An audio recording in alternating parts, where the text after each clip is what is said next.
مثال سے تلاوت کروں کہ رشد پڑھ کے نہیں آنا. بسم اللہ الرحمن الرحیم. ومن احسن قولا ممن دعا الى الله رب اشرح لي صدري ويسر لي امري واحلل عقدة من لساني يفقهوا قولي. صدق الله العظیم. در سیشن شروع کېدو نه مخکې ستاسو د ټولو زه شکریا ادا کوم چې ډېر ګڼ تعداد کې تاسو د سیشن نه راغلي. دا سیشن به انشاءالله په یو سموت ماحول کې چلو او کوشش وکړو چې زه ستاسو نه زده کړه وکړم او تاسو زما نه زده کړه وکړئ انشاءالله. او د دې سیشن مقصد او مطلب او پرپز یې دغه دا دی چې کوم ټیچینګ موږ په دې کلاس روم کې کوو هغه ټیچینګ چې کوم دی هغه موږ مؤثر کړو افیکټیو یې کړو او د هغې په ذریعه باندې د بچو نه چې موږ کوم ایکسپیکټیشن ساتو هغه موږ ترسره کړو. آگے جاتے ہیں اور یہ ٹریننگ کے کچھ نارمز ہیں. نارمز یہ ہے کہ اس ٹریننگ کے دوران وقفہ ہوگا. جی وقفہ ہوگا انشاءاللہ.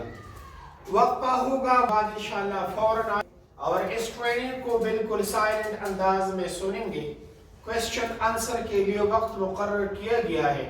ایک وقت میں پارٹیسپینٹ اپنا سوال پوچھے گا اور جو سوال ہم پوچھ رہے ہیں وہ نیک نیتی پر مشتمل ہوگا. ایسا نہیں ہے کہ میں ٹریننگ کے دوران کچھ فساد پیدا کرنے کی کوشش کر رہا ہوں. میرا نام ہے حبیب وصال. ایم فل اسکالر ہوں اور سینئر ٹرینر ہوں آفاق ملاکنڈ ریجن کے اندر.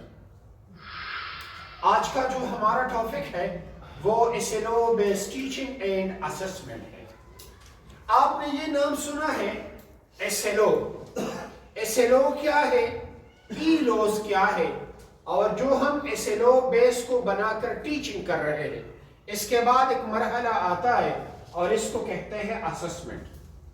اسسمنٹ سے مراد ہمارا ٹیسٹ ہوتا ہے جس کو ہم کہتے ہیں ایگزامینیشن. تو اس میں دو طرح کے ٹیسٹ شامل ہوتے ہیں. ایک ہے اورل ٹیسٹ جب ہم زبانی کسی سے پوچھتے ہیں یا سننے کی کوشش کرتے ہیں, اور ایک ہے ریٹن جو کہ ہم سال کے آخر میں سیمسٹر میں ویکلی ٹیسٹ یا منتھلی ٹیسٹ کے اوپر اس کو ڈالنے کی کوشش کرتے ہیں اور لکھنے کی کوشش کرتے ہیں. اس کو ہم کہتے ہیں ریٹن ٹیسٹ. یہ آنے والے سلائیڈ کے ساتھ ہم انشاءاللہ ڈسکس کریں گے. آگے جائیں گے انشاءاللہ اس ٹریننگ کے اندر SLO بیس لرننگ کیا ہے. ایک ٹیچر اگر SLO بیس ٹیچنگ کر رہا ہے تو بچے SLO بیس لرننگ کیسے کریں گے. بلوم ٹیکسانومی کو انشاءاللہ ڈسکس کرنے کی کوشش کریں گے. ٹیچنگ میتھڈالوجیز اس کے اندر آتی ہے اور آخر میں یہ جاننے کی کوشش کریں گے کہ SLO بیس اسسمنٹ کیا ہے. یہ جو ہم پیپر بناتے ہیں کن 3 مراحل سے گزر کر ہم بناتے ہیں. ہمارے پاس نالج لیول کیا ہے, کمپریہنشن لیول کیا ہے, اور ہمارے پاس اپلیکیشن لیول کیا ہے. ان تینوں لیول کے اندر ہم جا کر ایک پیپر بناتے ہیں, نالج, کمپریہنشن اینڈ اپلیکیشن. اور پھر ٹیچنگ میتھڈالوجی بھی اس میں شامل ہوتی ہے کہ ہم ٹیچنگ میتھڈالوجی کو کیسے کریں گے. پیپر کرنے کے بعد ایک اور مرحلہ آتا ہے. یہ جو میں مارکنگ کر رہا ہوں, ایک کوسچن کو مارک کر رہا ہوں, تو میرے پاس آتے ہیں روبرکس. یہ روبرکس میں کیسے اپنے پیپر کے ذریعے سے لاگو کرنے کی کوشش کروں گا, اور روبرکس کے ذریعے سے ایک بچے کی آبجیکٹیو, اس کی کمپریہنشن لیول یعنی شارٹ کوسچن, اور اس کی اپلیکیشن لیول یعنی لانگ کوسچن, ایسے ہو, سٹوری ہو, لیٹر ہو, اپلیکیشن ہو, اس کو ہم کس طرح چیک کریں گے اور مارکنگ کیسے دیں گے. یہ انشاءاللہ اس سیشن کے ساتھ ہم ڈسکس کریں گے. آگے جاتے ہیں اور یہ جاننے کی کوشش کریں گے کہ پاکستان کے اداروں میں پڑھانے والا ٹیچر کا سٹینڈرڈ کیا ہوگا. اگر یہاں سوات کے اندر میں اسکول میں پڑھا رہا ہوں, اسلام آباد میں پڑھا رہا ہوں, تیمرگرہ, باجوڑ اور وہاں بنو اور وہاں بنیر کے اندر اسلام آباد اور کراچی لاہور کے اندر میں پڑھا رہا ہوں, تو ایک ٹیچر کی سٹینڈرڈ کیا ہوگی.